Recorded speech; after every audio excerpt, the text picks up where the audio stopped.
Tata Titanic sink. देखिए कितना शानदार हमने बनाया है आपके लिए। टाटा टाइटैनिक सिंक, चंद्रशेखरन जो कि हेड थे टाटा सन्स के, टाटा सन्स जिसके अंडर सारी की सारी Tata companies, Tata group of companies आती हैं, उन्होंने एग्जिट किया और उनके एग्जिट करने से 2 लाख करोड़ रुपए वाइप आउट हो गए स्टॉक मार्केट से। इम्पैक्ट रहा निफ्टी 50 के ऊपर, Sensex, all Tata group stocks, सारे टाटा ग्रुप के स्टॉक्स एक इंसान के एग्जिट से फॉल कर गए और ये मार्केट के लिए एक बहुत बड़ी खबर थी। इसका इन डेप्थ एनालिसिस भी करेंगे हम, और किस प्रकार से आज भारत की स्टॉक मार्केट 12 अगस्त को रही। पोस्ट मार्केट एनालिसिस करेंगे हम, किस प्रकार से शॉक वेव्स क्रिएट हुई, डीकपलिंग कैसे जनरेट हुई भारत की स्टॉक मार्केट में, और इसके साथ में हम देखेंगे tomorrow predictions for Nifty and bank Nifty. तो ये निफ्टी और बैंक निफ्टी है, किस प्रकार से रहेंगे 13 अगस्त को, इसका भी हम एनालिसिस करके आपको बताएंगे। ये हमारा पहला व्लॉग है। सेकंड व्लॉग जो हमारा आएगा वो डेरिवेटिव, क्वांटिटेटिव और टेक्निकल एनालिसिस पे होगा। तो पहले हम ये वीडियो बना लेते हैं, उसके बाद फिर हम दूसरे वाले को अपलोड करेंगे। तो हिमालयन स्टॉक गुरुकुल एजुकेशनल और लर्निंग पर्पस के लिए हम ये व्लॉग हमने बनाए हैं।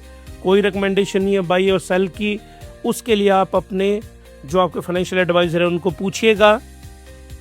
तो आज हेडलाइन इल्यूजन क्या है, अब देखिए हेडलाइन दिख रही है आपको, निफ्टी 50 फॉल किया और कितना फॉल करता है ये, -0.15%, और बैंक निफ्टी 0.77% राइज करता है, जबकि सारे टेक्निकल इंडिकेटर्स क्या बोल रहे थे, बैंक निफ्टी फॉल करेगा।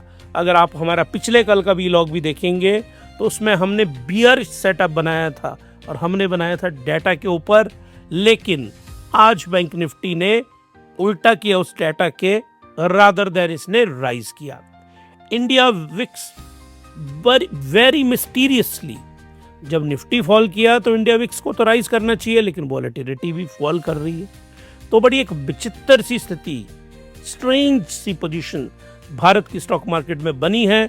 तो हिमालयन स्टॉक गुरुकुल के कंप्लीट वीडियो को देखिएगा आप, फिर आपको पता चलेगा कि इसका क्या हिस्टोरिकल सिग्निफिकेंस है इंडिया विक्स की। तो ये इल्यूजन क्यों बोल रहे हैं हम, इस इल्यूजन को अब आपको एक्सप्लेन करते हैं हम। 5 जो कारण थे आज भारत की स्टॉक मार्केट के। Number 1, Tata shock waves and Chandrasekaran exit अभी होंगे वो, लेकिन उन्होंने अनाउंस कर दिया और वो दोबारा अप्लाई नहीं करने वाले, ये भी उन्होंने ही बोला है। मार्केट में इसका नुकसान हुआ, इसलिए हमने इसको रेड में बनाया है। बैंक निफ्टी सर्ज किया, इसलिए हमने इसको ग्रीन में बनाया है। क्रूड ऑयल बढ़ा है, और ये देखिए आपको बॉम्ब, फायर, ये सब कुछ दिख रहा है ना यहाँ पे, तो ये गल्फ ऑफ हॉर्मुज के आसपास हो रहा है, तो बॉम्ब शेल है, तो ये रेड में। रिटेल ट्रेडर्स को ट्रैप किया जा रहा है। इंडिया विक्स 11.69 है, is a disaster waiting to happen, और ये डिजास्टर होगा, ये डेंजर जोन है, याद रखिए। और आपने हमारे पूरे के अगर चैप्टर्स देखे होंगे, जो व्लॉग्स हम करवाते हैं आपको, बहुत सारे चैप्टर्स हमने बना रखे हैं उसके, तो आप अंडरस्टैंड करेंगे कि ना ज़्यादा विक्स अच्छा होता है ना कम अच्छा होता है। ये मैंने एक्सप्लेन किया है आपको। कम विक्स है, कोई पार्टिसिपेशन ही नहीं है मार्केट में, तो मार्केट कहाँ जाएगी।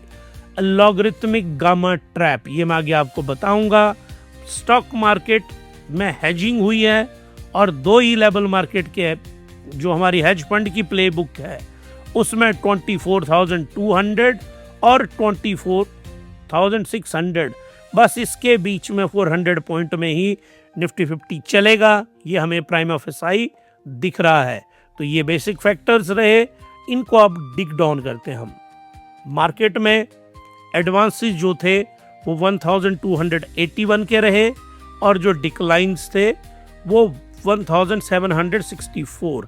तो डिक्लाइन क्या थे मार्केट में, ज़्यादा थे, और मिड कैप और small cap lack institutional support, कोई इंस्टीट्यूशनल सपोर्ट नहीं इनको मिल रही थी। मतलब ना कोई FIIs इनको बाई कर रहा था ढंग से, ना कोई DIIs बाई कर रहा था। उसको बोला जाता है lack of institutional support. Institutions कौन से हैं? यही है इंस्टीट्यूशंस।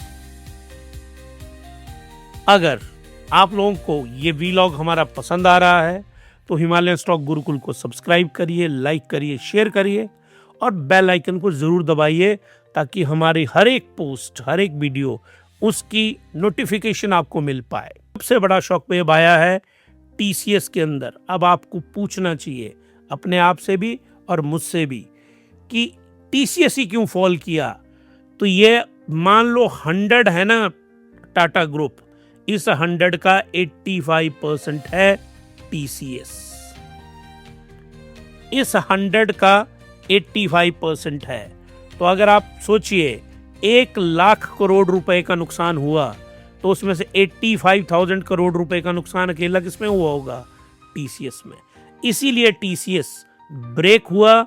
और अब अगर आपको शॉर्ट करना है कल कोई स्टॉक, तो आप स्टॉक जिसको शॉर्ट कर सकते हैं वो है TCS। TCS में शॉर्ट कवरिंग की रैली आएगी, लेकिन जब तक ये फ्लोर पे पहुंचेगा और उस फ्लोर तक आप इसको सेल कर सकते हैं अगर आप ट्रेडिंग करना चाहते हैं। तो इसीलिए हम यहाँ पे TCS के ऊपर सबसे ज्यादा फर्क पड़ा। ग्लोबल मैक्रो थ्रेट्स बोर्ड क्या है? नंबर 1 US CPI का डाटा। ये सबसे इंपॉर्टेंट इवेंट है। ये डाटा आ चुका है, इस बारे में हमने ट्वीट भी कर दिया है, जिसको एक्स कहते हैं आप। हमारा ट्वीट आ चुका है हिमालयन स्टॉक गुरुकुल का।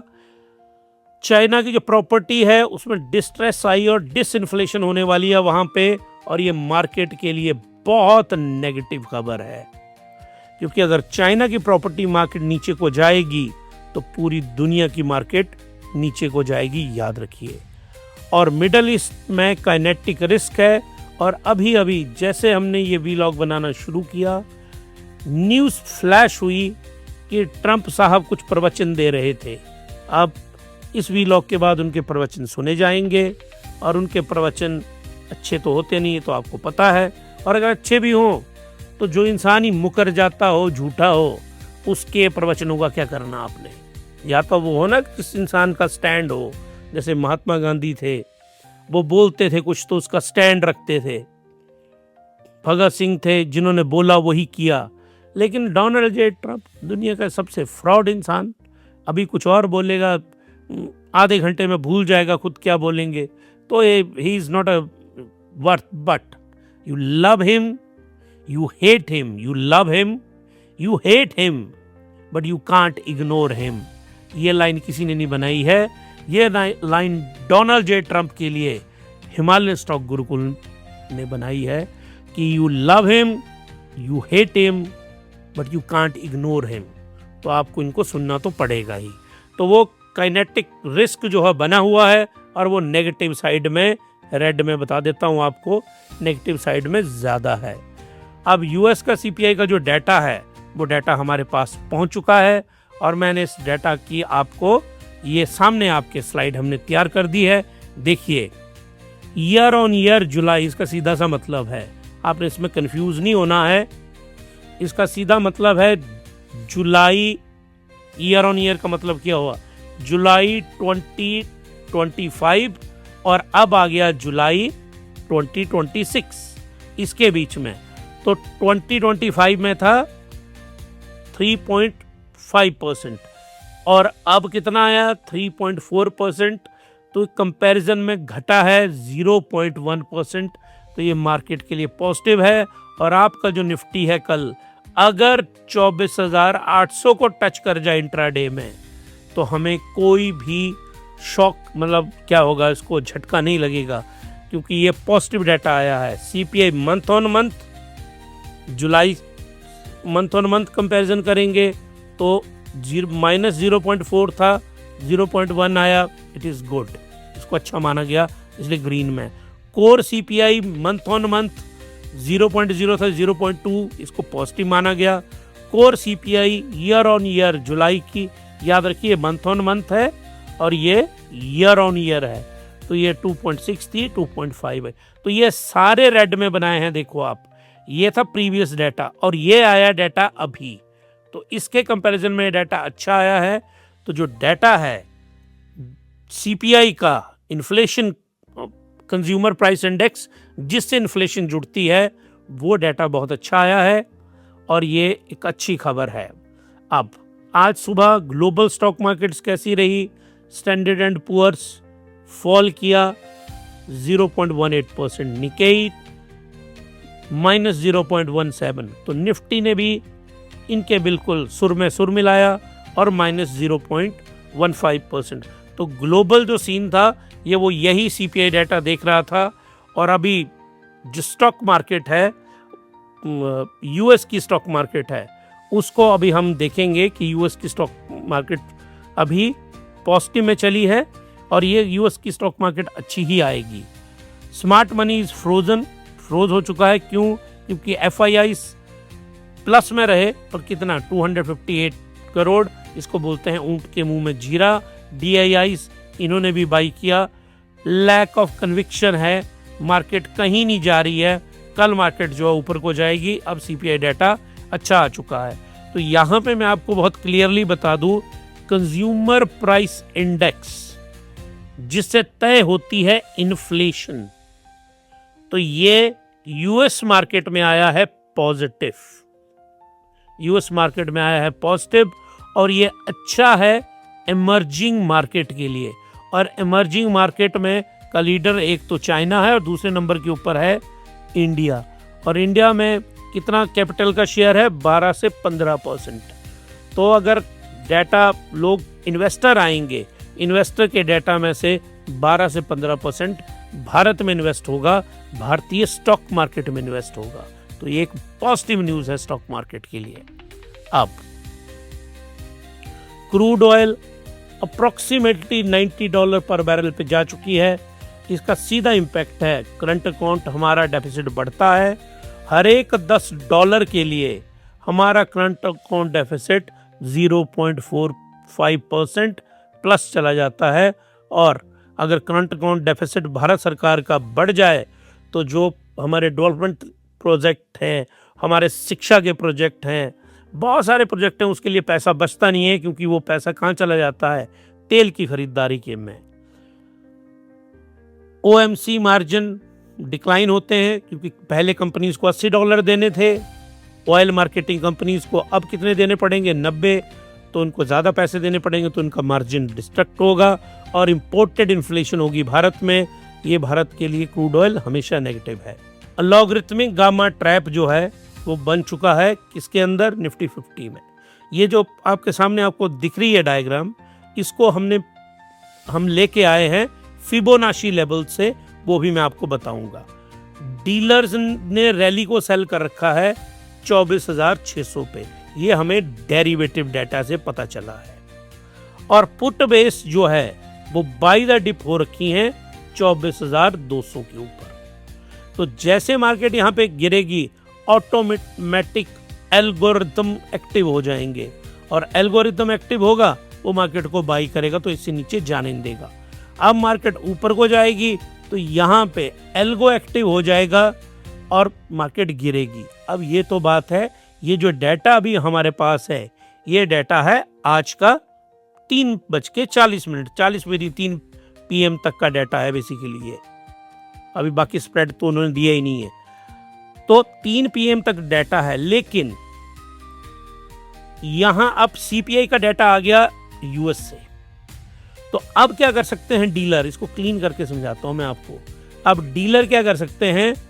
24,800 के ऊपर सेल कर देंगे। जो आज अभी सीपीआई का जो डाटा आया है तो आप अप्रोक्सीमेटली रखिए 7 PM इंडियन स्टैंडर्ड टाइम के बाद वो क्लोज मार्केट के ऊपर भी बाई कर सकते हैं। वो अलाउड है, एक्टिवेट तो उसने सुबह ही होना है सॉफ्टवेयर के अंदर, लेकिन डाटा की एंट्री तो होगी और सॉफ्टवेयर ने कैलकुलेशन उसकी कर ली और वहां पे अगली वॉल क्रिएट हो सकती है यहां पे। इसीलिए अगर आपने ध्यान से मुझे सुना होगा तो मैंने पहले आपको बताया कि 24,800 पे मार्केट जा सकती है इंट्राडे में, और मुझे लगता है जाएगी। इसको चार्ट पे भी मैं आपको लेके चलूंगा आगे। अब टेक्निकल एनालिसिस है, निफ्टी का। अब इसमें एक चीज देखिए आप ध्यान से, फिर उसके बाद मैं आपको ट्रेडिंग व्यू के चार्ट पे ले चलता हूं।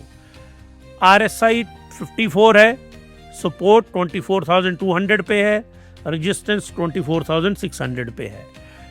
Descending triangle breakdown thread struggling eight 50 simple moving average. ये देखिए यहां से ये फॉल किया और ये इसको डिसेंडिंग ट्राइंगल बोला जाता है। और एक बार अगर निफ्टी ने इसको ब्रेक कर दिया ना नीचे को, लेकिन वो ब्रेक नहीं करेगा। ये मैं आपको बता रहा हूं, कल मार्केट यहां से ऊपर को जाएगी, क्योंकि CPI का ये एक्सटर्नल, ये होते हैं मैक्रो फंडामेंटल्स। टेक्निकल का जो वो कहते हैं ना, the father of technical is fundamental, याद रखना आपने हमेशा, उल्टा नहीं होता है। टेक्निकल सेटअप कुछ और बोल रहा है, लेकिन अब मैक्रो न्यूज आ गई ना, तो ये ब्रेक ना करके यहां से ऊपर को टर्न करेगा कल के दिन, और ये सुबह हम देखेंगे। आइए जी, ये है निफ्टी 50 का चार्ट। 12 अगस्त का मैंने ये बनाया हुआ आपके लिए, और EWO XTL हमने यहाँ पे बनाया है। ये पोर्शन आप देखिए, इस पोर्शन में रेड था, अब ये ग्रीन का पोर्शन आ गया हुआ है निफ्टी 50 के लिए। अगर इसको हटा देते हैं अभी यहाँ पे, लेट्स रिमूव दिस। अब मैं आपको फिबोनाची का, इसको थोड़ा सा बड़ा करते हैं, लेट्स इतना सा बड़ा, और एडजस्ट करते हैं इसको इस प्रकार से।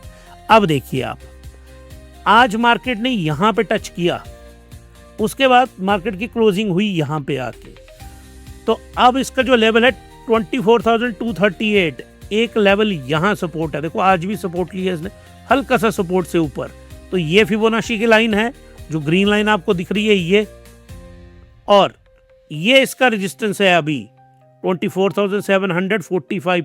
एग्जैक्ट अगर मैं इनको लूं तो एग्जैक्ट इसके लेवल्स ये हैं। फिबोनाची में इसी जोन के अंदर मार्केट है। यहां से अगर ये ब्रेक करेगी तो ये बहुत नीचे आएगी मार्केट, फिर तो मार्केट को रोकना मुश्किल होगा, और 23,730 ये इसको यहाँ का सपोर्ट होगी। लेकिन मार्केट इस चैनल के अंदर है जो हमको दिख रहा है निफ्टी 50। अब मैं इसको भी अगर क्लियर कर दूं यहाँ से, और आपको इंट्राडे का चार्ट दिखाऊं यहाँ पे, इसको लेते हैं हम, दिस इज डेली फ्रेम। अब हम इसको लेते हैं, let's put in the 5 minute frame. ये आज के दिन की फ्रेम है, और इसको थोड़ा बड़ा कर लेते हैं, क्योंकि डे में कैंडल्स जो हैं वो छोटी कैंडल बड़ी दिखती है। ये आइए आप आज के दिन का, और थोड़ा सा इसको और बड़ा कर लेते हैं। कब? ये देखिए यहाँ पे मार्केट, ये सुबह 9:15 पे मार्केट पहले फॉल करती है, और फॉल करती जाती है मार्केट, और यहाँ तक फॉल करती है। देखिए आप यहाँ पे 20,264 के ऊपर, और फिर यहाँ से मार्केट हल्की सी राइज करती है इंट्राडे में, और फिर हल्की सी क्लोजिंग से। तो ये देखिए आप, कप एंड हैंडल स्टाइल बना, और ये कब बना? ये बना आज के इंट्राडे 5 मिनट की कैंडल के ऊपर। तो ये इस प्रकार से फॉल किया। सेक्टर रोटेशन हमारी मार्केट में क्या हुई है आज? PSU बैंक 2% राइज किए। एक्सट्रीम वैल्यूएशन कंफर्ट है PSU बैंक्स में, और IT सेक्टर वीक रहा आज, फार्मा सेक्टर कहीं भी नहीं गया, और ऑटो सेक्टर नेगेटिव में रहा। ये टाटा मोटर के कारण रहा, और ये TCS के कारण रहा। इसका एनालिसिस कि आप यहाँ से यहाँ चले जाइए, हम बिल्कुल आपको एडवाइस नहीं करेंगे। अब बैंक निफ्टी ने आज ग्रीन कैंडल बनाई है, देखिए आप, तो बुलिश एनगल्फिंग हुई है मार्केट में, reclaiming 50 simple moving average and 200 day simple moving average. तो ये 200 डे सिंपल मूविंग एवरेज दोनों से ऊपर इसकी क्लोजिंग आज के दिन होती है। अब देखिए आप, यहां से इसने सपोर्ट लिया आज के दिन, और सपोर्ट कहां से लिया? 57,203। यहां से इसने सपोर्ट लिया, और यहां पे ऊपर आके ये यहां पे इसकी क्लोजिंग हुई, और क्लोजिंग होती है इसकी, दैट इज 57,885 में इसने क्लोजिंग दी। इसका रिस्पेक्ट किया इसने आज के दिन। हालांकि डाटा इसका बियरिश था पिछले कल का, अगर आपने एनालिसिस देखा होता लेकिन आज क्योंकि जो पब्लिक सेक्टर बैंक हैं उनके अंदर बहुत सारी बाइंग हुई है, उसके कारण आज इसने ऊपर को टर्न लिया है। अब इसमें मूविंग एवरेजेस मुझे आपको बतानी है। लेट्स क्लीन इट, इसको क्लीन कर लेते हैं, इसको हटा लेते हैं यहां से। Let's remove this. और अब मैं आपके लिए लेके आता हूं यहां पे 200 डे। ये देखिए सिंपल मूविंग एवरेज, ये देखिए ये जो लाइन आपको दिख रही है 200 डे सिंपल मूविंग एवरेज, इससे इसने ऊपर को बंद हुआ है ये। तो ये मूविंग एवरेज से ऊपर इसका बंद होना और ये डेली फ्रेम के ऊपर है, तो ये मार्केट के लिए, बैंक निफ्टी के लिए क्या है, this is a good news. हालांकि आप लेवल देखिए बैंक निफ्टी के, ये है इसका लेवल 61,000, अप्रोक्सीमेटली 62,000 रखिए आप इसको। 61,800 के लेवल से गिर के ये यहां पे पहुंचा था, देखिए आप 50,000 पे, और यहां से फिर ये राइज करता हुआ एक बार फिर 57,000 पे पहुंच गया। यहां मुझे हल्की सी एक बात आपको बतानी है ऑक्सीलेटर्स की, जो हमने सेव करके रखे हैं। इन ऑक्सीलेटर्स पे स्टोकेस्टिक आरएसआई को तो रहने दो आप अभी, और सीसीए ये भी रहने देते हैं। आपको मैंने हमेशा समझाया हुआ है आरएसआई बेस्ड स्टॉक आपको कैसे बाई करने हैं। ये देखिए ये है वो लेवल 30 से नीचे, आपको इंडेक्स ही खरीद लेना था यहाँ पे, और मैं कहता हूँ यहाँ पे आप बेच दो, प्रॉफिट हो गया आपको। शॉर्टिंग अभी आप मत करो, आप एक्सपर्ट नहीं है शॉर्ट करने में, और जो एक्सपर्ट हैं उसी जोन में कहीं शॉर्ट करेंगे। और ये जब उसने ऊपर टच किया तो इसको यहाँ पे आप बेच दो, यहाँ लेके अगर आप यहाँ बेचना यहाँ बेच दो, आधा यहाँ बेच दो, आधा यहाँ पे बेच दो। अब इसने फॉल करना है नीचे, अब हमें लग रहा था इससे नीचे आना, हमें मतलब डाटा के अकॉर्डिंगली, लेकिन आज इसने टर्न किया। अब हम अगले 2-3 दिन देखेंगे, कंसोलिडेशन आएगी तो आप यहाँ पे एंटर करिए इसमें और प्रॉफिट कमाइए और ऊपर सेल कर दीजिए। हमेशा याद रखिए स्टॉक मार्केट को जितना सिंपल रखेंगे उतना ही पैसा आप कमाएंगे। अगर आप इसको ओवर बहुत ज़्यादा कॉम्प्लिकेट कर देंगे तो फिर कुछ नहीं मिलने वाला वहाँ पे।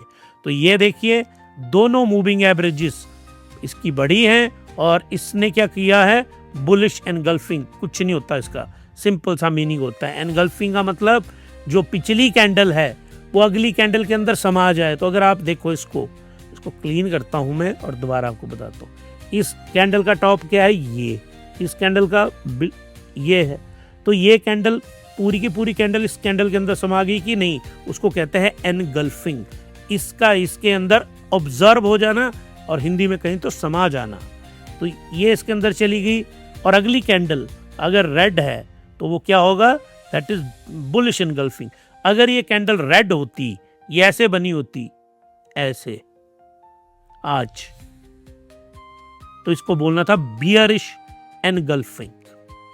सिंपल।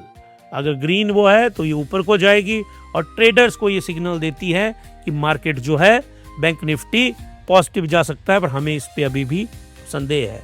आज के जो विनर है वो हिंडाल्को का जो स्टॉक है वो 2.80% राइज किया, SBI 1.50% राइज किया, लूजर TCS, इसका कारण मैंने आपको बता दिया।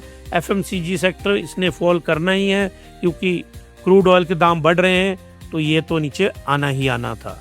हिंडाल्को को अगर आप ध्यान से देखेंगे तो हिंडाल्को यहाँ से राइज कर रही है, यहाँ से ये देखिए 27 जुलाई से, और इस लेवल के ऊपर अगर आप हिंडाल्को खरीद सकते थे। हमेशा याद रखिए मैंने एक वीलॉग बनाया है RSI की मदद से कैसे आप स्टॉक को बाई और सेल कर सकते हैं, और how to buy and sell stock, उस स्ट्रेटजी, उस वीलॉग को भी आज मैं टैग करूंगा यहाँ पे डिस्क्रिप्शन में भी, और ऊपर भी जो वहाँ पे कार्ड्स होते हैं वहाँ पे भी मैं इसमें डालूंगा how to buy and sell stock by using RSI। आपको यहाँ बाई करना, ये मोमेंटम के अंदर है, ये देखिए आप हिंडाल्को इज इन मोमेंटम। तो आज ये मोमेंटम ये एग्जॉस्ट होगा इस लेवल के ऊपर, इस लेवल पे अभी ये थोड़ा सा और ऊपर को जाएगा। अब अगले वाला स्टॉक है हमारा, इट इज SBI, और वो देखना बहुत जरूरी है। SBI state bank of India, state bank of India, India is this is India. याद रखिए सबसे बढ़िया चार्ट होते हैं ट्रेडिंग व्यू के, और आप ज़रूर ये देखिए, ये है ट्रेडिंग व्यू यहाँ पे। तो ट्रेडिंग व्यू को आप फ्री वाला वर्जन भी यूज़ कर सकते हैं, पेड भी कर सकते हैं, जैसा आपको अच्छा लगे। ट्रायल वर्जन भी यूज़ कर सकते हैं आप। हमारी ओर से कोई स्पॉन्सरशिप नहीं है फिलहाल।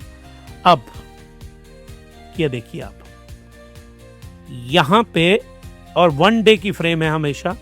1 डे की फ्रेम के ऊपर यहाँ से एसबीआई पहले फॉल किया, लेकिन आज इसने ये कर्व ऊपर को टर्न किया और ये ऊपर को राइज किया।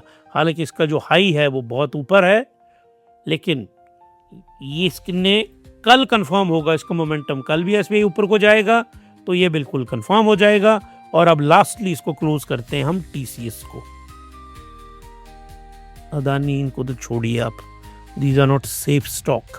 टीसीएस, अब देखिए आप टीसीएस का मोमेंटम देखिए, मतलब किसी को पता थी ये खबर कि जो अंदर होने वाला है टाटा सन्स में, ऐसा नहीं है, कहीं ना कहीं खबर थी, तभी तो ये देखिए किस तरह से हल्का नीचे आया, ट्रैप बनाया इसने, नीचे आया ट्रैप बनाया, फिर कहीं नहीं गया, फिर नीचे आया। और ध्यान से देखिए आप, नीचे आने का एंगल कितना है, लगभग 80 to 85 डिग्री का। तो ये नीचे को आ रहा है, तो आप शॉर्ट कर सकते हैं टीसीएस को कल के लिए। ये मैंने आपको यहाँ पे चीज़ समझा दी है कि यहाँ पे टीसीएस जो है शॉर्टिंग का एक प्रॉपर कैंडिडेट है। जो क्वांट मॉडल है वो क्या कहता है, रिस्क कितना है मार्केट में, 78, बहुत हाई होता है, रेड में है, बच के रहिए। वोलेटिलिटी 20 बिल्कुल लो है, वोलेटिलिटी होनी चाहिए 50 to 55, परफेक्ट होती है बुल मार्केट के लिए। ट्रेंड 55 है, हालांकि ओवरऑल तो ये पॉजिटिव बता रहे हैं। हेल्थ 45 है, तो 45, तो अगर मान लो आपका जो बच्चा है उसको 45 मार्क्स आए 100 में से, तो आप बोलेंगे क्या बुरे हाल है इसके। तो हेल्थ जो मार्केट की है अच्छी नहीं है, वार्निंग है, और asymmetrical vulnerability to downside shock. तो मार्केट ओवरऑल शॉक दे सकती है, पर देगी नहीं कल, ट्रैप कर सकता है, क्योंकि सीपीआई का डाटा अच्छा आया जो हमने एक्सप्लेन किया।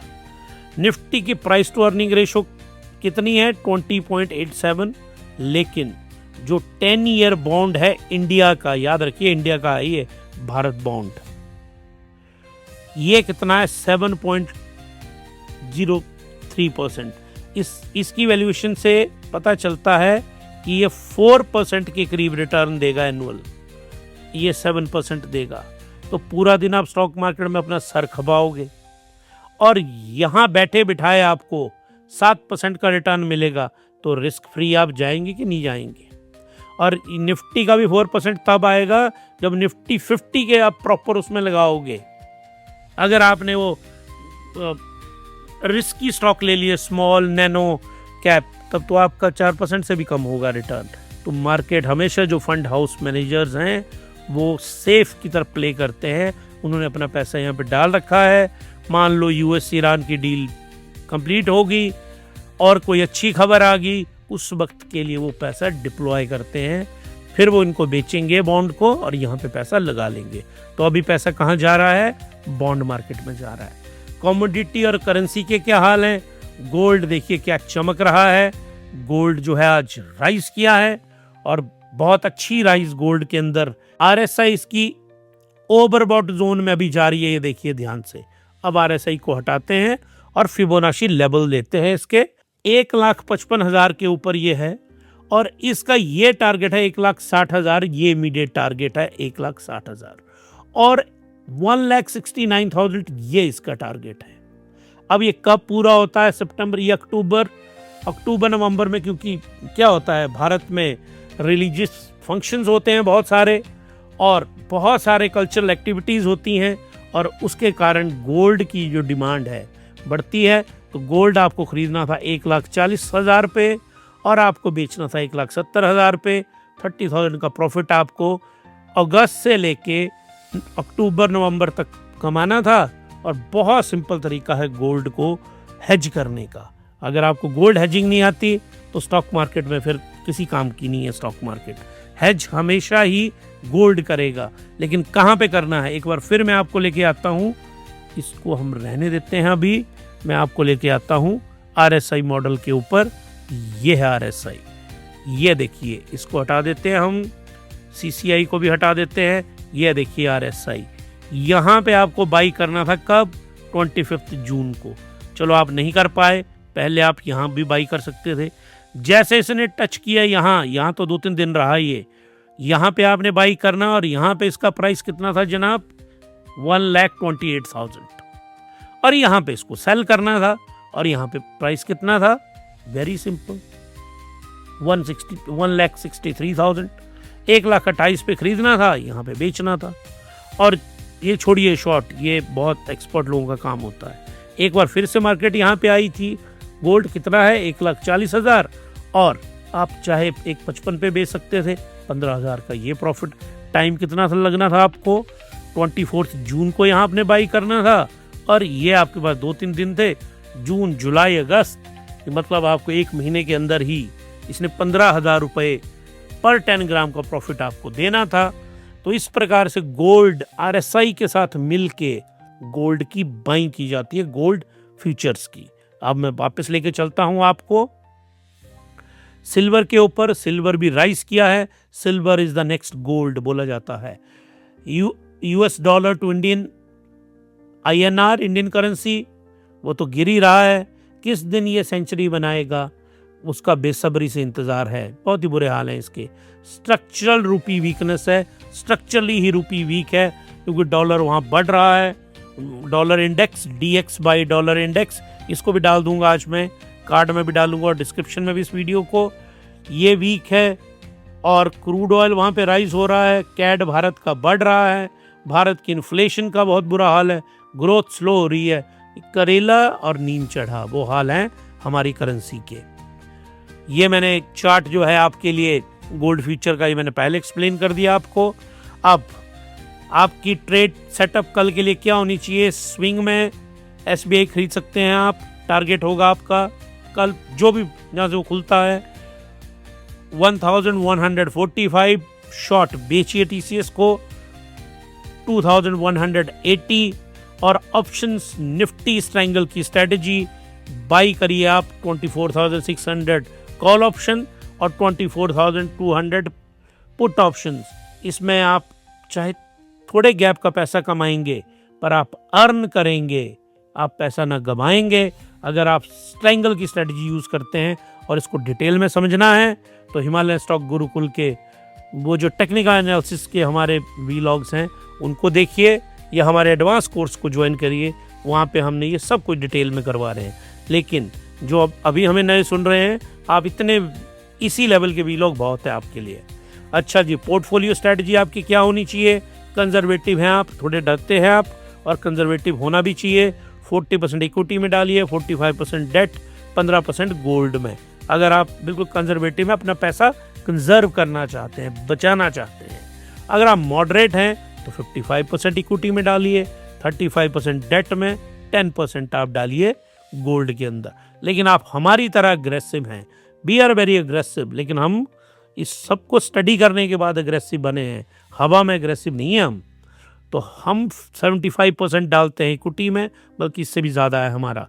15% कैश, ये हम हमेशा रखते हैं, और 10% जो है वो गोल्ड में है। हमने फिक्स कर रखा है कि 9 to 10% हमने डालना है गोल्ड के अंदर।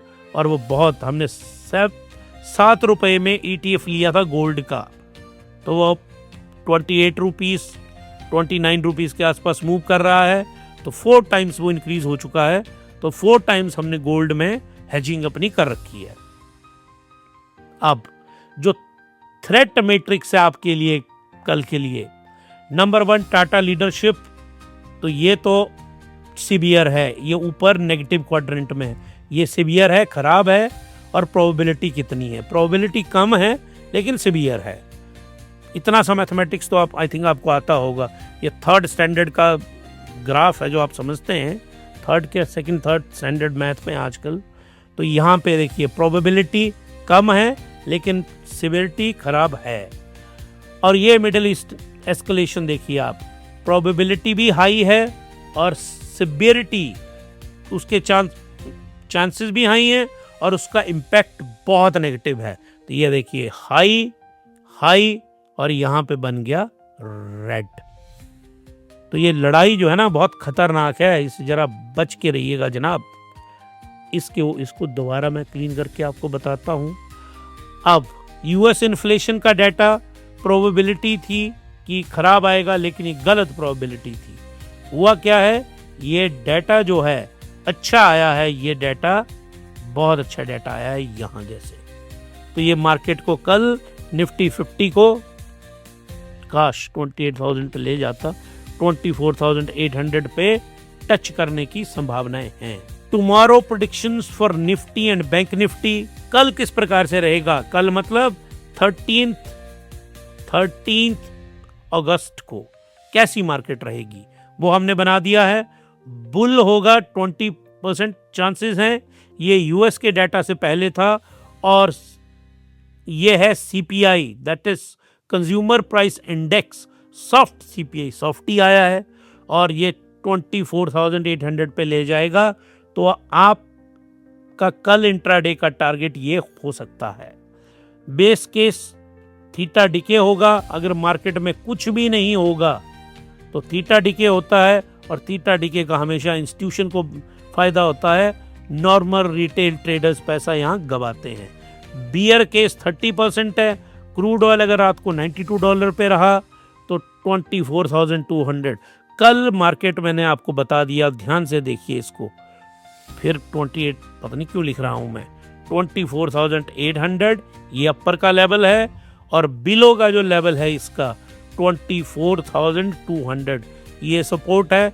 ये टच एंड गो करके ऐसे मार्केट कल चलेगी, और यही हमारा वर्डिक्ट है कल के लिए। कल मार्केट हल्की सी बुलिश रहेगी, जो सीपीआई का डाटा आया। तो दोस्तों ये था हमारा आज का वीलॉग, और अगर आपको ये पसंद आया तो हिमालयन स्टॉक गुरुकुल को सब्सक्राइब करिए, लाइक करिए, शेयर करिए।